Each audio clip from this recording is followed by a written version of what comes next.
So, thank you so much, Chelsea, for coming on Discover Your Best Self podcast. Chelsea is a sports agent, you guys, and I'm just so excited to introduce her today because she's going to tell us her story, where she's from, and how she even got into the sports industry.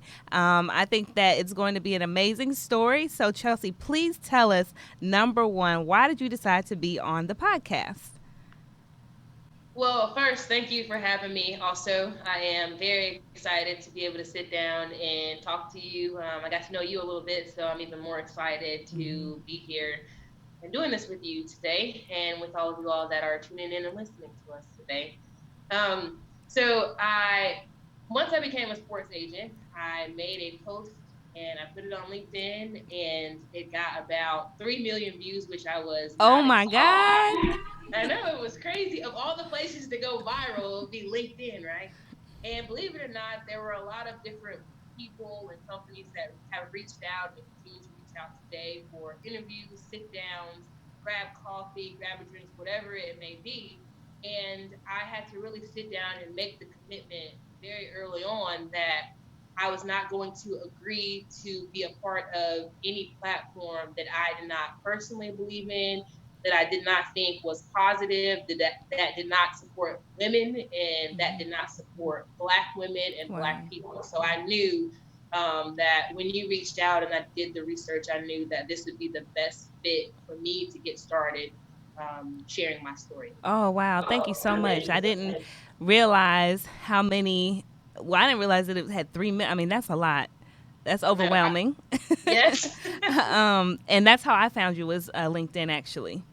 Okay. Yes, I saw it on LinkedIn. I think it was an article. Hmm. And I was like, I have to talk to this lady. I have to talk to her. So yeah, most definitely. That definitely makes me feel validated.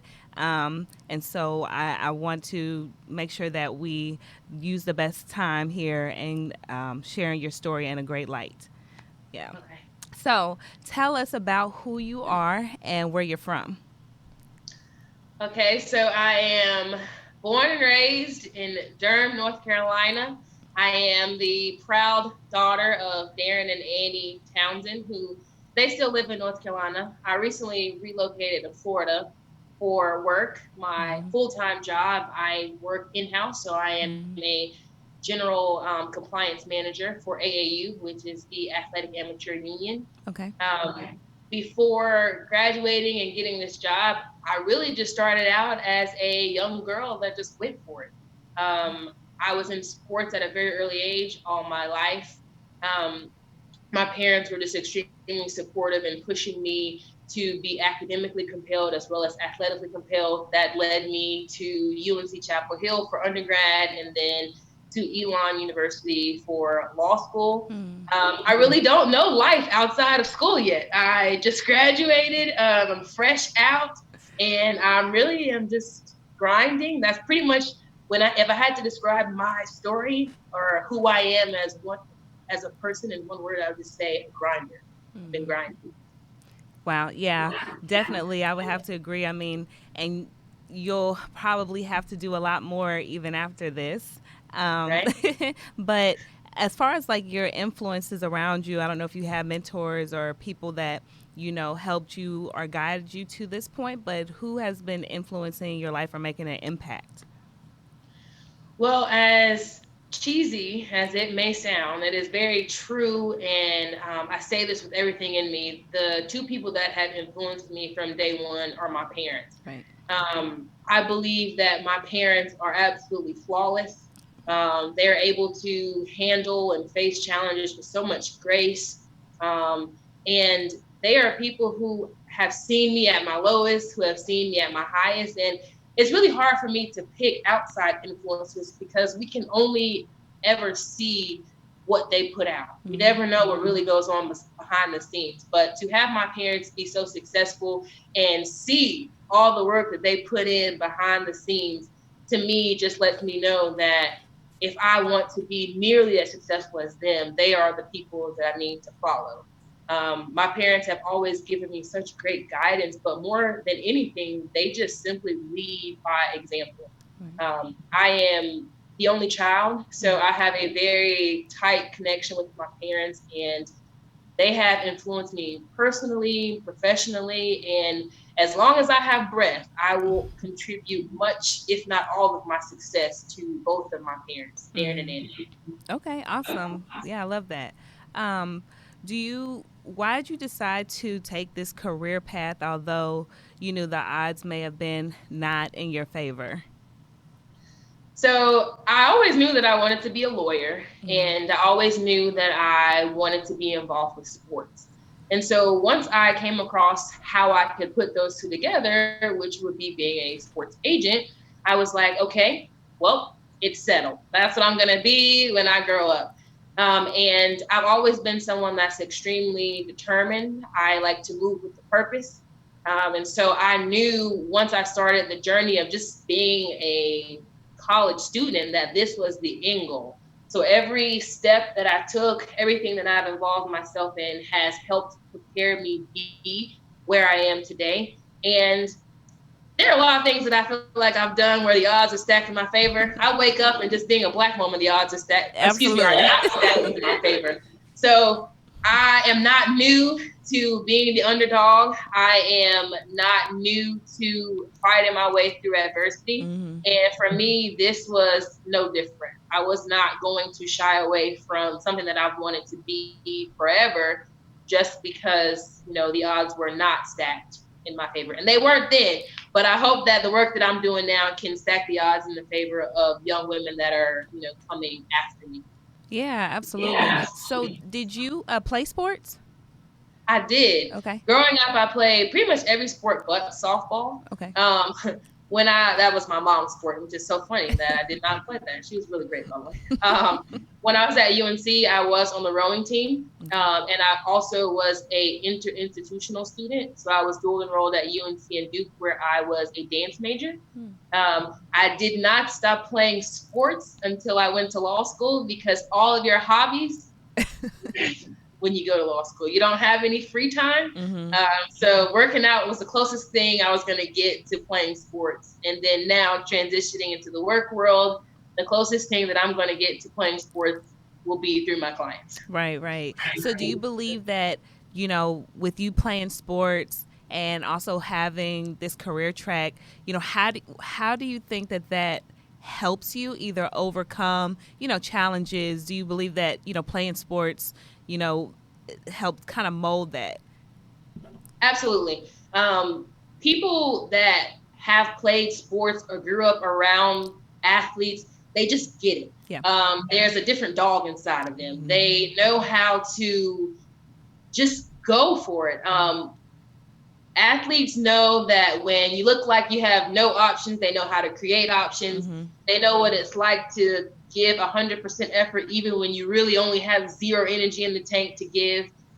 So my athletic background has helped me just mentally be there.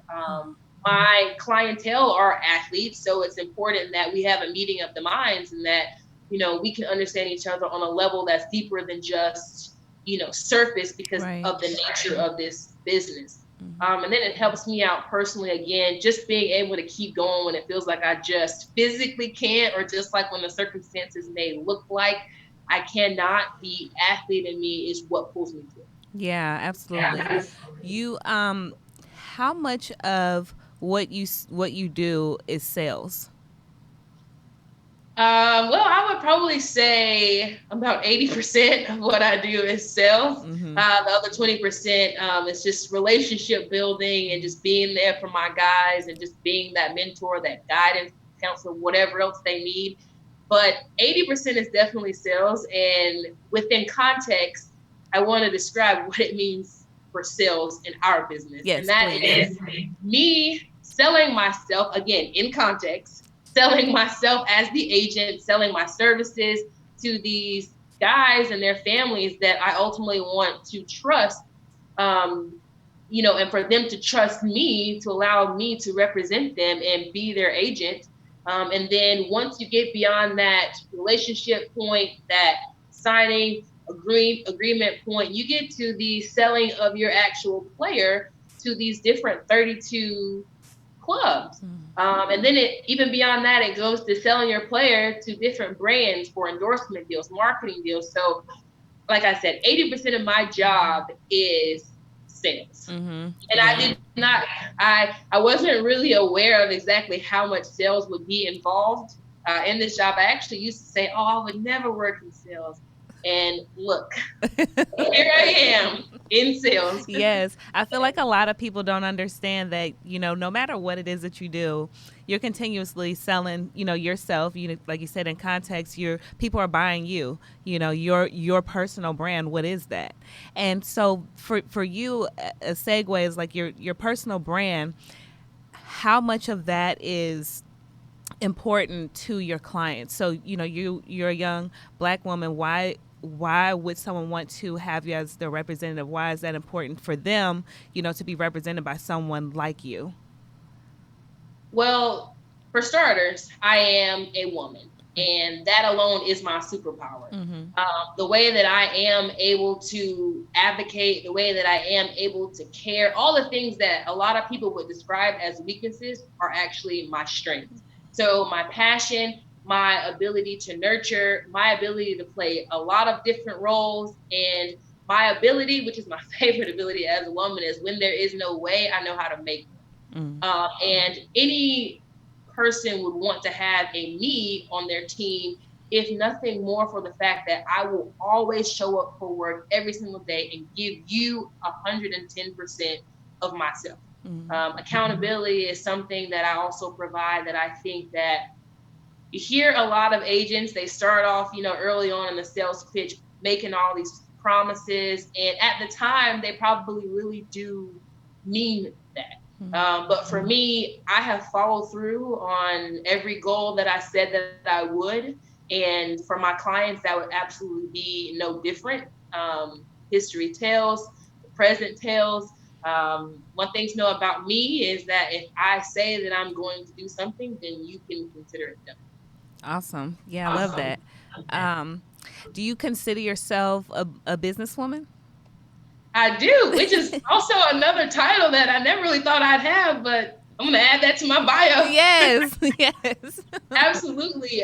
Again, becoming an agent, a lot of people do not understand how hard it is to get a job with an existing agency or with an agent that's already independent. And for me, tell us, I'm sorry, right there, just tell us, like, what is that process like? I don't know. I didn't even think about that. So what it really boils down to is who you know. Okay. It has nothing to do with what you know. So I remember applying to just multiple internships, externships with different agencies. Some of them just flat out told me no. Some of them just never responded. It was to the point where I was thinking about changing my name on my resume from Chelsea to like Christopher, because I thought at that point they were just really, not even giving my resume a glance because I was a woman. And it's funny because now, full circle, after that LinkedIn post went viral, you'd be surprised the amount of people that did not remember that they told me no straight up to my face, or that they just didn't read my email at all. And through that process, a lot of prayer, a lot of guidance from my parents and my close friends, I actually ultimately decided to do my own thing. I decided that I like my story enough to where I'm going to tell it and I'm going to sell it, and not give anyone else the opportunity to do that, because I worked for this story. So I'm going to use it to my advantage and to my client's advantage. So the process between getting certification and getting a job looks like begging. It looks like a lot of begging, honestly, just being transparent. And then you get to a point where you either make a decision on whether or not you are going to hold off and wait for an opportunity to come, or if you're going to dive right into the game and get started. You see a lot of agents get certified, but then their certification lapses because they haven't had a client on an active roster in 3 years, or whatever the respective term is for that particular sport.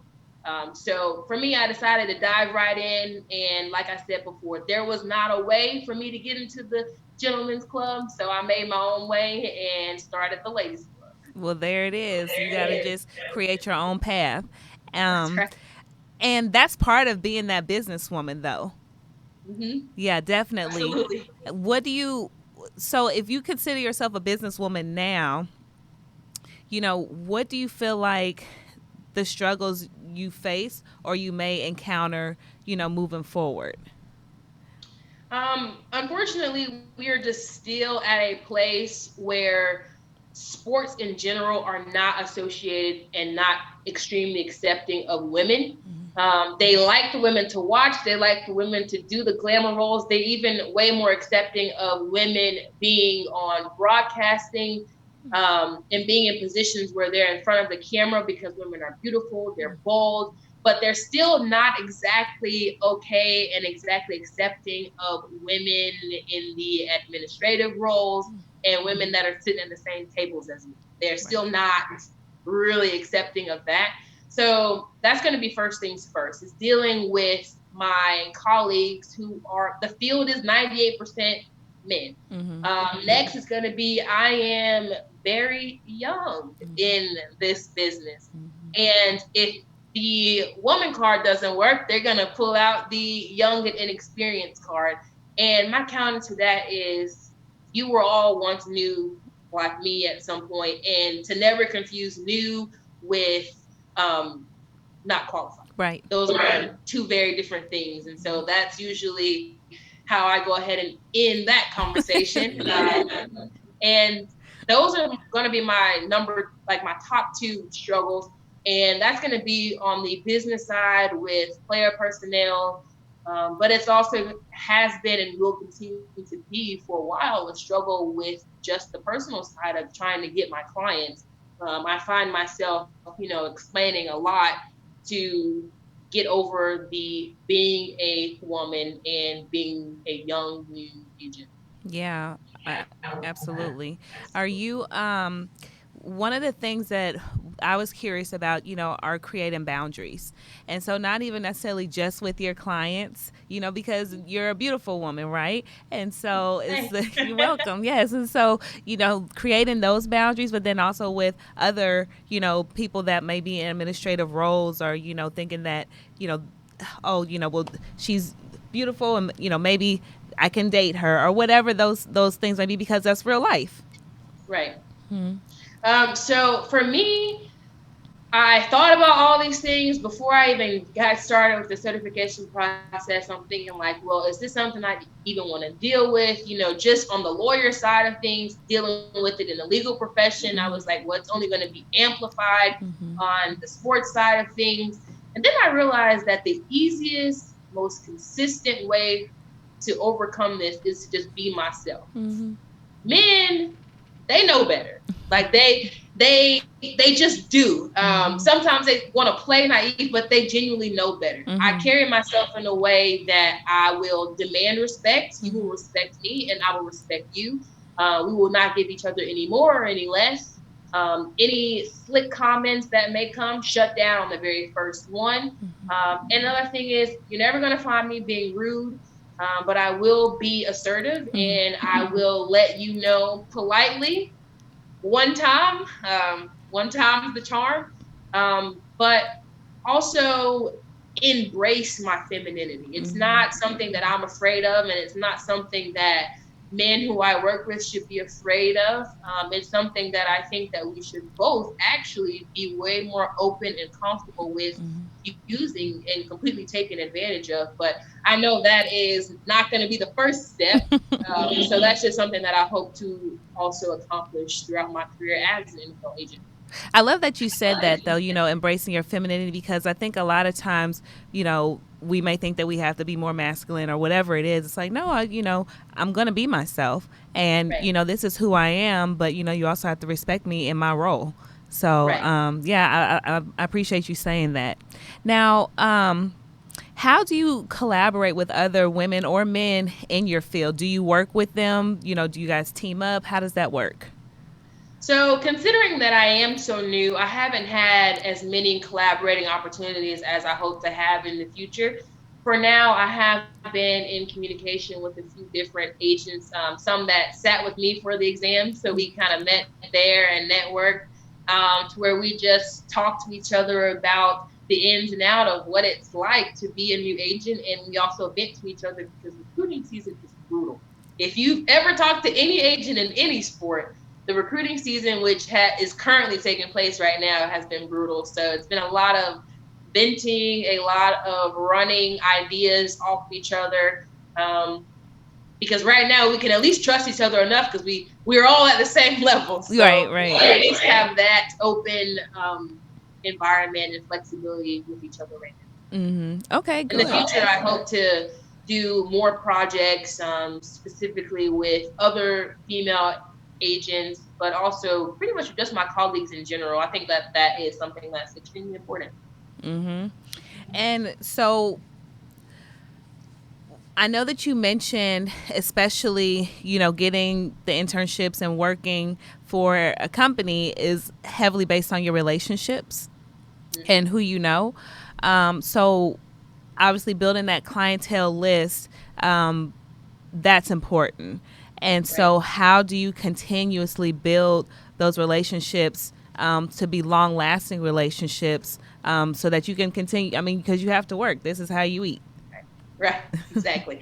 Um, it's about consistency. Me and my friends often talk about how we transition from childhood friends to adulthood friends, and the level of work is just different. We all live in different states, so we are required to, check in more often. Sometimes you have to pick up the phone, and not just send a text message.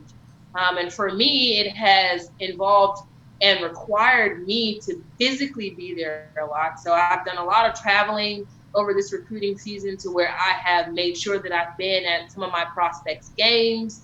I have went to cookouts. I have met mom, dad. I've met line brothers, like just anybody that you can think of. It requires that commitment. This is a process that you would hope would involve more than just your one prospect. So it requires you to not only build a relationship with them, but also build a relationship with the people that are important to them. And that has required a lot of physical presence as well as just a lot of communication, and being there, just being available for them to reach out whenever they need to. And the hope is that you keep that same healthy, channel of communicating, and it just never ends. You just, keep that relationship. How does it work? So say, and you may have not gotten to this point yet, right? But just something to think about. Say a client is, they're playing professional sports, or you're representing them, and then they no longer can play anymore. How can you keep that relationship, or even translate that or transfer that into a referral, or, something else where it doesn't just feel like that you left that person? You know what I mean? I do. So that is actually something that I tell all of my guys. Our relationship will not end when football ends because, as we all know, well, not everybody, some people just refuse to accept that football will end one day. Right. But football will end one day. And I tell my guys that that relationship will not terminate then unless you choose to do so. Once you accept me as your agent, I will be your agent for life. So when football is over, I will help you transition into whatever other profession it is that you may want to do, even if that is no more than waking up every day and being the best dad that you can be, being the best husband that you can be. But that also could mean you want to go back to school. That could mean you might want to become president of the United States one day. You have that type of agent in me. And that is something that I look forward to because that will be how I foster and keep relationships long past just our time together on the field. Right, right. Yeah, I really like that. That's good. Now, what motivates you to keep going, especially when you have some of those tough days? I know you said you have your parents that are, super involved in your life. But what are some other things that, it's just like, I really don't feel like calling my mom or whatever, how do you get through those days? Well, first, I always try to choose faith over fear all the time. Because when I have absolutely nothing and absolutely no one, I will always have God. And doesn't judge, so I can go to him and be like, hey, you gave me all these blessings, but I don't want them. Take them back. He'll listen, he'll let me vent, and then he'll snap me back into reality and let me know, no, you were built for this, you were made for this is not a mistake, this is not by chance. And so that usually zoops me back up and, gets me back on my feet.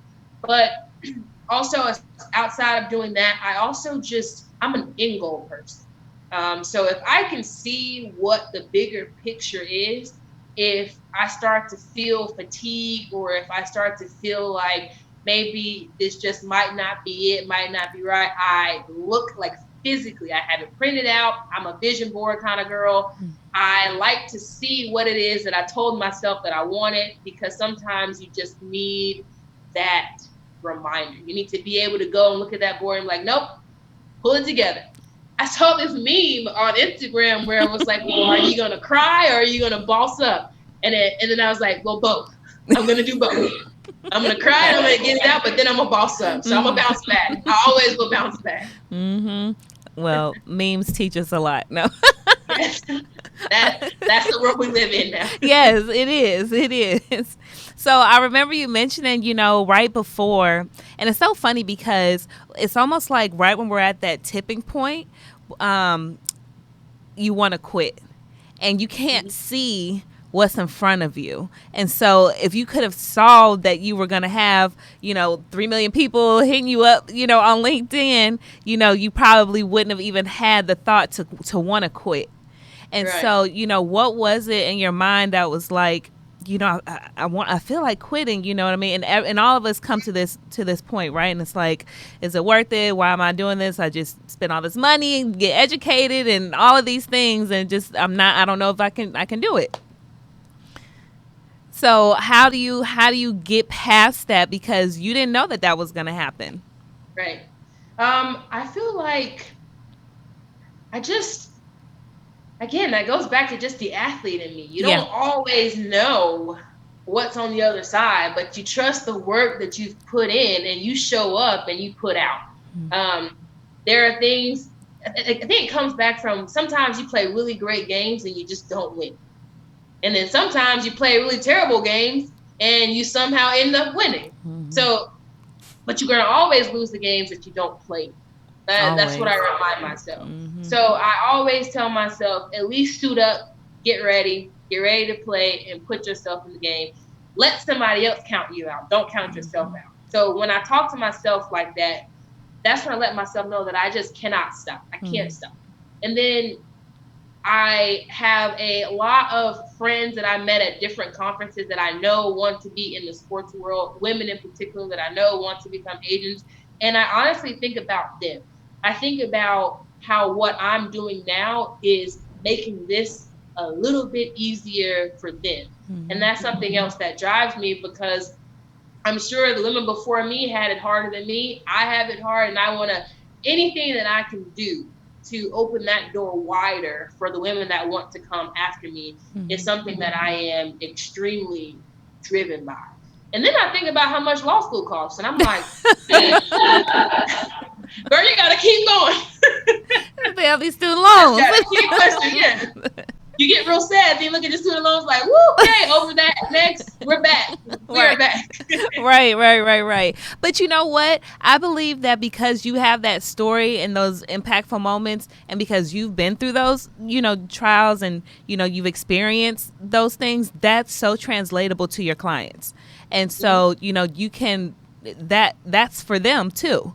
And, that's another way for them to trust and feel like, oh, wow, she's doing these things. And so I can definitely trust her to help me get to where I need to be as well. Because it's a lot. Yeah, I think that's great. Tell me, what advice would you give someone who is wanting to break barriers, or doing something different like you?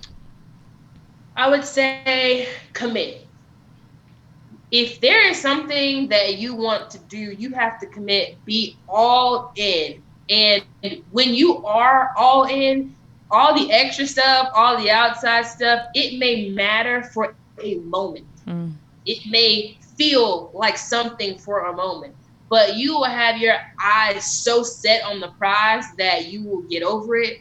You will move on. And commitment comes with self-discipline. Self-discipline comes with passion. And those three things coupled together, you just can't lose. You literally cannot lose. I would also say find a mentor, find somebody that you trust. And I have tried to start to do that with women that I do know, women that have reached out to me. I don't have all the answers. I probably don't even have half the answers, but I'm going to respond to you. I'm going to tell you what I know, because maybe by the time you get to this point, I'm already at a different point, and we can just keep catching up, and I can just continue to be that person for you. And third, keep the faith. Keep the faith in God or whoever it is that you feel comfortable, having your faith, and keep your faith in that, and have the faith in yourself. Have the faith and know the fact that you put in the work and that you deserve to be there and you deserve that seat at the table. Yeah, absolutely. Or you going to build your own table. That's right. If there's not a chair for you, start a new table. Yes. So my last question that I ask all my guests is, tell me, what does it mean to discover your best self? I think that it starts with a lot of self-reflection. Really dig down, and I mean, literally sit down in the quiet, dark, whatever makes you feel most at peace and most with yourself. I did that, and I figured out what it is that I want to be, what it is that I want to be doing, where I want to be doing it, and why.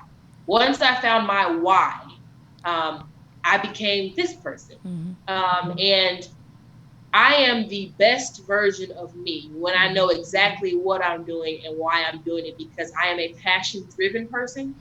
And so I try to make sure that I'm giving my best in my personal life, my professional life, because I feel like if you're only going to give 50%, why show up?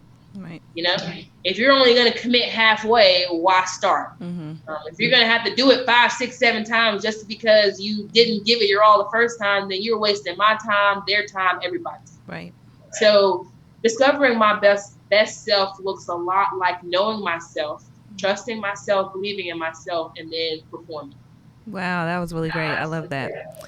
What else? Is there anything else you want to add to this or to your story, or any other last thoughts? Not really. I just wanted to say thank you again for having me. This will be my first official time sharing my story. Woo. So I'm really excited. This is a moment that we will always share. I appreciate that. Thank you for trusting me to do this. Yeah, and I'm just really excited. I'm really excited also about your content in general. I'm really excited to see all the things that you will accomplish and how we can just continue to help each other throughout both of our professions. I'm really excited. Yeah, I appreciate that. And one thing I do want to add is I would love to have you in person at some point in time. I know this was good, but we will plan to do that some kind of way. You'll have to either be in Houston or I'll be in North Carolina somewhere where, we can definitely do this in person, because there's something different about the energy when you are there together. And so I would love to have a part 2, planned for the future sometime, and we can talk about that. Yeah. Yes, let's do it. I'm down. Okay, sounds good. Thank you so much again. I appreciate it. I will be in contact with you. This was great. So thank you all for tuning in to Discover Your Best Self. I appreciate it. Again, this is Chelsea Townsend. And do you have any handles that you want to tell everyone to, follow you or connect with you? Yes. So let's see. What is my Instagram? Okay, so my Instagram is hold that thought. Let's see real quick. I can actually get it. Okay, I got it. Okay. My Instagram handle is ctown9_. There we and go. Then my second Instagram, because I have one business and the other one's like business, but just follow them both because I don't know which one I'm going to use yet, is Agent Ctown. Gotcha. And we'll go ahead and put that in the links for you as well. So thank you again, guys, for tuning in for Discover Your Best Self. This is a great story about someone who's just been pursuing their dreams, ready to go. And so I can't wait to hear all the comments from this. Thank you. Thank you.